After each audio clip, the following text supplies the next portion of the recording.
Davi, o pastor de ovelhas que se tornou rei. Esta é a lição número 8 da classe de adolescentes. E não, Davi não foi o segundo rei de Israel. A mensagem: Samuel pegou o chifre cheio de azeite e ungiu Davi na frente dos seus irmãos. E o Espírito do Senhor dominou Davi, e daquele dia em diante ficou com ele. E Samuel voltou para Ramá. 1 Samuel capítulo 16, versículo 13. Eu vou te falar aqui que Davi não foi o segundo rei de Israel, ele foi o terceiro, na verdade. Eu vou depois, daqui a pouquinho, eu vou te dar a referência deste negócio. Se você gosta aqui de Escola Bíblica Dominical, se inscreva aqui no canal. Os vídeos da classe de adolescentes saem sempre aos domingos, à 1h30 da tarde. Vamos descobrir. Porém, a vida de Davi não foi marcada apenas por vitórias. Seu sucesso lhe trouxe muitas dificuldades e provações. Vamos descobrir o que podemos aprender com a trajetória desse pastor de ovelhas. É normal, de uma forma geral, as pessoas quererem sucesso. Entretanto, o sucesso traz também algumas questões, traz situações, trazem dificuldades. Lembra aquela frase lá do Homem-Aranha? Com grandes poderes vem grandes responsabilidades? É algo parecido. Quando alguém possui um grande sucesso, ele vem também com algumas responsabilidades. E quando a pessoa não cumpre essa responsabilidade, acaba acarretando um problema muito maior se caso ele não tivesse tido sucesso em alguma coisa. E Davi, como ele era um rei, ele acabou tendo, esse sucesso dele acabou trazendo algumas dificuldades para ele. Entretanto, outra questão também que é importante de salientar é que Davi, como ele começou? Ele começou sendo pastor de ovelha. E o que é ser pastor de ovelha? De uma forma comercial, de uma forma financeira, ou até mesmo de trabalho. Qualquer pessoa com mais ou menos uns 12 anos de idade consegue ser um excelente pastor de ovelhas. Por quê? Porque a ovelha, ela não dá muito trabalho. A ovelha é um ser muito tranquilo, é muito pacato. A ovelha, ela não tem assim, a agressividade, né, de uma forma geral. Então qualquer pessoa com 12 anos aí, consegue ser um pastor de ovelhas. E onde eu quero chegar? Eu quero chegar ao seguinte: Davi foi rei. Rei é o maior cargo eclesiástico de um país. Eclesiástico não, né? Rei, no caso, eclesiástico é da igreja. Aqui nessa questão é o maior poder de autoridade, a maior autoridade de um país a ser rei, ou no nosso caso aqui no Brasil, como nós não temos rei, nós temos presidente da república. Então o presidente da república é a maior autoridade do país. Ele, na verdade, ele é o chefe do executivo, né? O que isso quer dizer para nós? Para nós chegarmos a ser reconhecido como presidente, ou como rei, ou até mesmo como pastor, se for trazer aqui para a nossa questão mais espiritual, ou uma outra questão, se você quiser ter sucesso em alguma coisa grande, comece por baixo, comece fazendo aquele trabalho que todo mundo sabe fazer, mas que ninguém quer fazer. Isso é que vai te dar notoriedade, as pessoas começam a olhar para você diferente. Olha, ninguém está fazendo isso, mas alguém aqui está fazendo. Ninguém queria fazer, mas ele está fazendo, ela está fazendo. E isso vai fazer com que as pessoas olhem para você diferente. Você vai começar a ter respeito dentro daquele ambiente da igreja, ou mesmo na sua casa, né, ou no trabalho. Então, quando a gente começa a nos dedicarmos àquilo que é pouco, né, que não tem muita visão, isso pode te projetar para ter sucesso posteriormente. Hora de aprender. O jovem escolhido, Samuel na casa de Jessé. Todavia, Jessé tinha muitos filhos e Samuel não sabia quem de fato seria o escolhido. Escolher parece ser uma tarefa fácil, mas não é. Você imagina, o pastor, por exemplo, chega para você e pergunta: quem é que você quer que seja o líder do departamento? Quem que você vai escolher? Se você escolher aquele seu amigo, o outro amigo vai falar: pensei que você fosse meu amigo. E aí? Então, escolher é sempre uma tarefa muito difícil. Escolher uma pessoa. Escolher coisas é fácil, né? Escolher uma roupa, escolher um iPhone, por exemplo, né, um celular daqueles, né, o PlayStation 5, né, é fácil de escolher. Entre o PlayStation 4 e o PlayStation 5, certamente você vai optar pelo 5. É fácil de escolher. Mas escolher pessoas é difícil. Ainda mais se for uma questão de espiritual. Aí torna-se mais difícil ainda. Então, como é que você sabe quando é e quando não é uma pessoa específica? Quando Deus te orienta, quando você pede orientação ao Senhor e o Senhor te orienta acerca do que você tem que fazer. Nós podemos muitas vezes olhar pela aparência, e pela aparência Samuel aqui já ia ungindo uma pessoa errada. E o Senhor disse para ele, não é esse que eu escolhi. Por quê? Porque ele foi pela aparência. E cabe aqui um caso. Samuel era um homem de Deus. Samuel era um homem de Deus. Já era sacerdote, juiz, profeta, era um homem cheio de Deus. E mesmo ele sendo cheio de Deus, tendo discernimento das coisas, ainda assim ele não conseguiu discernir quem era. Ele só discerniu porque o Senhor disse para ele. Primeiro ele queria ungir um, ele falou, não é esse. E quando chegou Davi, aí disse, unge que esse aí o é. Então foi o Senhor. Então, quando nós, independente do nosso cargo eclesiástico, independente se nós somos batizados com o Espírito Santo ou não, se nós temos os 9 dons ou não, independente de tudo isso, nós, por nós mesmos, nós não temos discernimento para escolher ninguém. É o Senhor que aponta para nós. Então, que nós venhamos ter essa sensibilidade ao Espírito Santo para quando Ele falar para nós quem é, nós sabermos com exatidão, estarmos assim, realmente sensíveis a voz do Espírito Santo para quando ele falar conosco nós sabermos de fato e darmos ouvidos ao Espírito Santo. Não é o que a Bíblia diz, quem tem ouvido ouça o que o Espírito diz à igreja. Então que nós venhamos ter essa sensibilidade para assim fazer nossas escolhas acertadas, porque é uma escolha que vem da parte do Senhor. Lutando contra um gigante. Algum tempo depois os filisteus se reuniram para lutar contra Israel. Ambos os exércitos estavam de prontidão, todavia um guerreiro filisteu chamado Golias, que era grande e poderoso, foi ao vale e desafiou qualquer guerreiro de Israel para uma luta.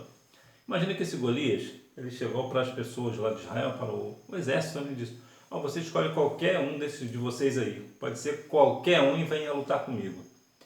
E aquele que vencer será escravo do outro. E há algumas questões sobre recompensas, que o rei ofereceu, né, que quem lutasse com Golias e fosse vencedor ganharia recompensa. Está aqui, riquezas, casar-se com sua filha e isenção de impostos para toda a família. Então era um bom negócio vencer Golias, era aí um bom negócio. Mas quem é que vai vencer um homem de 2 metros e 92 centímetros e meio de altura? Um homem experimentado na guerra, um homem que guerra para ele era normal. Parece que pelo relato bíblico ele nunca tinha perdido um negócio, uma batalha. Então todo Golias era uma pessoa que realmente entendia desse negócio de guerra. Não era qualquer pessoa que iria derrubar ele. Inclusive, ele achava que ninguém ali poderia vencer. E aqui cabe uma questão muito interessante também sobre por que Davi apareceu ali nesse cenário. Porque ele foi levar alimento para os seus irmãos. Levar alimento é um trabalho que ninguém gosta de fazer. Lembra que eu te falei agora há pouco? Quando você faz aquilo que ninguém está fazendo, você acaba sendo visto de forma diferente.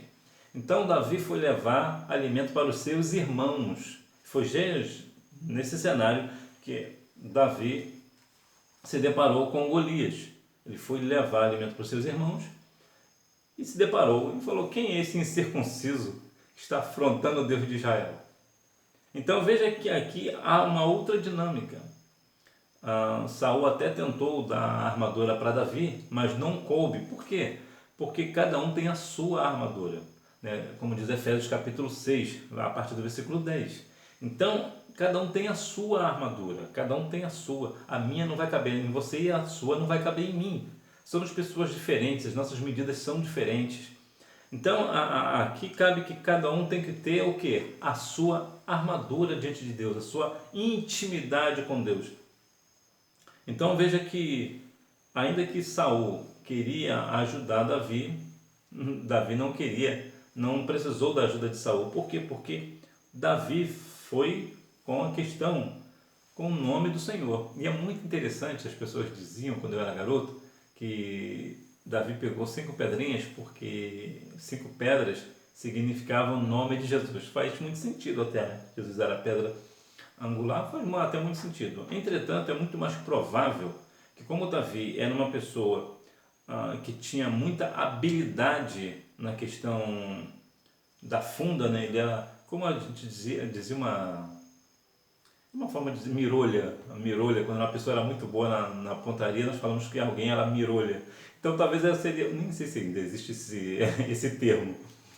Então o Davi era muito mirolha. Então Golias tinha mais 4 irmãos, que da mesma forma também eram gigantes como eles, como o Davi. Então o que Davi deve ter pensado? Eu vou pegar 5, porque se aparecer os outros 4 que devem estar nesse negócio, eu vou dar uma pedrada em cada um e vou derrubar os 5. Por quê? Porque ele era mirolho, ele era preciso, né, na questão de acertar no alvo. Então veja que Davi lutou contra um gigante. E o que traz isso para nós? Você, adolescente, você precisa enfrentar o gigante da sua vida. E esse gigante pode aparecer de várias formas. Perseguição, às vezes até mesmo na igreja, né? É pouco provável, mas às vezes acontece. Perseguição na sua escola, perseguição no seu trabalho, perseguição talvez dentro do seu lar. Algumas pessoas debochando da sua fé em Cristo. Então você precisa vencer esses desafios, você precisa vencer esse gigante. E como é que você usa? O que você usa? A sua armadura diante do Senhor. Você não precisa pegar emprestada com ninguém, ou como as pessoas dizem, né, de uma forma até de brincadeira, então de brincadeira, eu vou ficar aqui junto com alguém para pegar um pouco da unção, pegar um pouco da armadura. Isso é claro, de uma forma respeitosa, mas nós sabemos que ninguém pega isso de ninguém. Cada um temos que ter a nossa, sabemos. Por exemplo, a questão de Elias e Eliseu, né, de uma certa forma, um pegou a capa do outro, mas nós devemos compreender que ali é uma questão de capa. Aqui eu estou falando de armadura, né, que é uma questão de guerra, para guerra. Então, para a gente guerrear, cada um tem que ter a sua arma, a sua armadura, o seu escudo, a sua lança. Cada um tem que ter a sua. Por exemplo, Davi não conseguia, talvez naquele caso ali, erguer uma espada, mas a pedra para ele foi perfeita. Tanto é que depois ele até pegou a espada do próprio Golias e matou Golias cortando-lhe a cabeça. Algumas pessoas dizem que Davi matou Golias com uma pedrada, o que não é verdade. Ele matou mesmo quando ele decepou a cabeça de Golias. Davi, servo na corte. O rei Saul passou a ser atormentado por um espírito maligno. Os oficiais do rei procuraram alguém que soubesse tocar harpa, a fim de que a música pudesse ajudar ao rei nos momentos de aflição. Eles chamaram Davi, pois viram que o Senhor era com ele. Sim, Deus é com você também. Quando você se dedica à obra do Senhor, e aqui no sentido amplo do negócio, na igreja, né? Dentro de casa, na sociedade, quando você realmente, você é uma pessoa dedicada a Deus, você é uma pessoa sincera diante do Senhor. Essa semana eu estive num culto de ação de graça, estive conversando com uma adolescente e eu fiquei muito impressionado. A menina tem 16 anos, mas eu fiquei muito impressionado com a maturidade espiritual que aquela adolescente tem. Então, quando você tem de fato uma comunhão com o Senhor, é diferente, é notória, as pessoas percebem. Então, quando esse espírito vinha atormentar Saul, era Davi que tocava a sua harpa e o espírito saía de Saul. Muitas vezes, preciso falar isso, é delicado de dizer, mas preciso ser franco com você. Infelizmente, no sentido que espiritual dos instrumentos, que a harpa é um instrumento, então trazemos para o instrumento atual, né? Muitas vezes a pessoa que está na igreja tocando um instrumento, a bateria, o violão, guitarra, contrabaixo, teclado ou pandeiro, ou seja o que for, anda com uma vida bem desajeitada diante do Senhor. Muitos deles até vivem numa vida de masturbação, que é pecado, vivem tendo relações sexuais, o que também é pecado, né? Não deve, e depois vai para a igreja tocar o seu instrumento. Deus não está nesse negócio. Deus não vai usar uma pessoa dessa para tirar um espírito maligno de alguém com a sua música, com o seu instrumento. A pessoa pode tocar muito bem, ser até profissional no caso, daquele instrumento em si, mas Deus não é com ele nesse sentido. Por quê? Porque está vivendo uma vida de pecado. Então, se é o caso, o que a pessoa tem que fazer? Eu vivia me masturbando, eu tinha relações sexuais, agora eu não terei mais, agora eu vou me dedicar ao Senhor. Aí sim a coisa vai mudar. Aí sim o cenário vai ficar perfeito, porque a pessoa toca um instrumento muito bem, agora vai tocar melhor com a unção do Senhor, né? Porque a unção é assim, uns são e outros não são. Então agora sim a coisa vai ficar melhor, porque agora essa pessoa vai se dedicar a estar vivendo uma vida santa diante do Senhor. É difícil? Claro que é difícil, mas é o que o adolescente da casa do Senhor precisa ter: santidade diante de Deus. E se porventura alguém não se masturba ou não tem relações sexuais, melhor. Ah, eu nunca fiz isso, melhor. Não está perdendo nada. Não é que a prática sexual seja ruim, é uma bênção, mas para quem é casado. A masturbação, ela é pecado, mesmo para quem é casado, e para quem não é casado, a masturbação é pecado. De perseguido a coroado. As tarefas que Saul solicitava a Davi eram feitas com enorme habilidade, por isso o jovem foi promovido a um elevado posto no exército. Davi teve muito sucesso em suas missões e sua fama cresceu no meio do povo, a ponto de gerar um cântico. O sucesso de Davi encheu Saul de inveja. Olha que situação. Saul, que outrora emprestou a sua armadura para Davi enfrentar Golias, agora está com inveja do mesmo Davi. Como é, né? Pessoa de dentro. Jesus disse que o inimigo do homem vem da própria casa. Aqui Saul, que era rei, no caso de Davi, né? Devia estar ali realmente ajudando o jovem, o adolescente. Não, agora ficou com inveja. Parece que não mudou muita coisa, né? Infelizmente, a inveja ainda alcança alguns corações de algumas pessoas cristãs, né? Agora, muitas vezes o adolescente começou agora, mas já está desenvolvendo um trabalho bom, e as pessoas mais velhas que não conseguiram fazer aquilo agora está com inveja do adolescente. Então, infelizmente, é algo que acontece. Não devia, né? Não devia.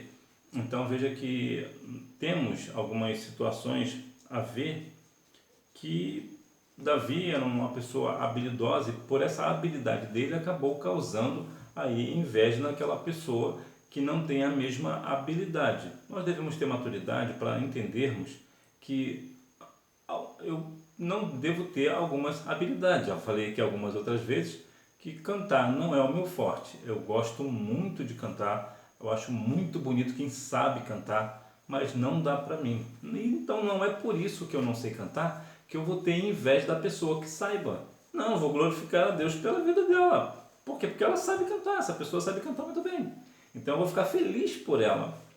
Então, quando uma pessoa está crescendo no reino, nós devemos ficar felizes. Recentemente, eu tive um grande prazer de ver uma jovem sendo superintendente da Escola Bíblica Dominical. Eu nunca tinha visto esse negócio e eu fiquei feliz, até porque é uma ex-aluna minha. Eu fiquei não com inveja, a inveja passou longe. Eu fui muito feliz por ela, por ver que Deus realmente está fazendo com ela o que ele já havia me falado que iria fazer. E isso de ser a superintendente da Escola Bíblica Dominical é apenas o início. É algo que ela vai chegar muito mais longe, né? Então Deus vai fazer com que ela chegue mais longe. Entretanto, é muito possível que algumas pessoas, principalmente os obreiros, tenham tido inveja dela. Por quê? Porque ela conseguiu fazer de uma forma a mudar toda a estrutura da Escola Bíblica Dominical para melhor, que fique claro, e coisas que muitos obreiros nunca conseguiram fazer. Então, é possível que essas pessoas hoje tenham inveja dessa jovem. Então, veja que nós não devemos ter inveja dessas coisas, muito pelo contrário, nós devemos ficar felizes. Eu particularmente, eu fiquei muito feliz, primeiro, claro, por ser ex-aluna. A melhor coisa para um aluno, para um professor, é ver seus alunos crescerem. Para mim, não tem algo mais prazeroso do que isso. Como professor, não tem. Então, só que infelizmente a inveja ainda está no coração de muitas pessoas. infelizmente. No sentido de Davi, cria-se muito uma polêmica de Davi ter sido o segundo rei de Israel, que não é verdade. Davi foi o terceiro, Saul foi o primeiro. E algumas pessoas, aqui vai ter aqui no 2 Samuel 2,4, fala que Davi foi colocado pelos homens, governando Judá. Judá, que fique claro. Entretanto, lá no versículo 8, a gente vê que Abner colocou Isbosete como segundo rei de Israel, tá? Todo Israel. Então, ambos, tanto Davi quanto Isbosete, foi colocado pelos homens. E Isbosete, ele era herdeiro direto do trono. Por quê? Porque ele era filho de Saul. Então, Isbosete reinou em todo Israel. Está lá no texto o tempo que ele reinou, não lembro agora. Acho que foi 2 anos e meio, parece. Mas está lá no texto, né? 2 Samuel, capítulo 2, versículos 8, 9 e o 10. Então, Davi só reinou em todo Israel depois que Isbosete foi assassinado. Portanto, Davi foi o terceiro rei de Israel e não o segundo. Conclusão. A história de Davi nos ensina a esperar o tempo de Deus. Todas as promessas de Deus para Davi se cumpriram no tempo de Deus. Sim, todas as promessas irão se cumprir diante da vontade do Senhor, segundo a vontade dele, a sua soberania, a sua sabedoria. Tudo é no tempo do Senhor. Veja, por exemplo, o caso dessa jovem. Uma jovem que está como coordenadora de escola bíblica dominical, está desempenhando um papel excelente e é apenas uma jovem. Tantos obreiros passaram, pastores passaram e não fizeram o que ela conseguiu fazer. Por quê? Porque Deus é com ela. Não é que Deus não era com os outros, mas é porque ela tem uma dinâmica diferente. É uma pessoa que tem talvez uma época diferente. Né? Como eu já falei aqui sobre Josué e Moisés, em algumas outras ocasiões, Moisés era o líder perfeito para aquela época. Por quê? Porque ele precisava de uma outra questão. Quando foi invadir ali Jericó, foi tomar Jericó, não poderia ser Moisés, até porque Moisés já tinha morrido, né? Mas mesmo se não fosse o caso, não poderia. Por quê? Porque Josué já era uma questão mais de guerra, já era mais preparado para a guerra. Então, tem muita questão de liderança também. Às vezes pode ser um muito bom líder, mas não para aquela época. É possível ter sido esse o caso dessa jovem. Agora é o tempo dela que Deus vai usar ela. Agora é o tempo dela. Por isso as coisas vão continuar caminhando e crescendo. Por quê? Porque Deus é com ela e é o tempo dela. Antes, talvez, por alguma razão ou outra, os obreiros, os pastores que assumiram, talvez não eram para a época. Não eram para a época. Então, isso nós também devemos ter maturidade. E o importante é reconhecer que Deus está na vida de alguém e essa pessoa está fazendo a obra crescer para a glória do nome do Senhor. E nós não devemos ter inveja dessa pessoa. Nós devemos juntar as mãos e glorificar o nome do Senhor e ajudar a pessoa para que assim o nome do Senhor seja glorificado. E claro, o reino cresça. Mas o importante é que nós venhamos cumprir de fato o tempo do Senhor. Vamos praticar. Número 1. Ter riquezas, casar-se com a filha do rei e a família não iria mais pagar impostos. 1 Samuel capítulo 17, versículo 25. Número 2, Jonatas. Número 3, harpa. E que Deus em Cristo continue abençoando a sua vida, que você tenha uma boa aula, não deixe de ir à escola bíblica dominical, até porque quem faz a escola é o aluno. Tchau!